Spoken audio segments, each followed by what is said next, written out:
As feeds for farm animals are becoming more and more expensive these days, alfalfa hay can be a money saving for you and a nutritious food for your farm animals.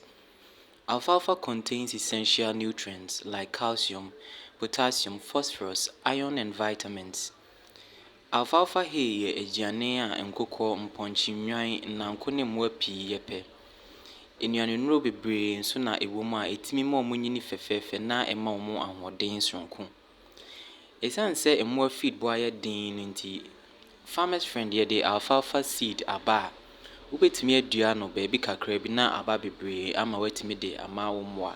Yɛsan wɔ other vegetable seeds te sɛ pumpkin seeds, dwarf pawpaw, okro, onion, habanero seed, paposhito, tomato seeds, ne other vegetable seeds. Frɛ yɛn wɔ 0548 446959 anaa 0201 726 046 so. Yɛyɛ free delivery within Accra and nationwide.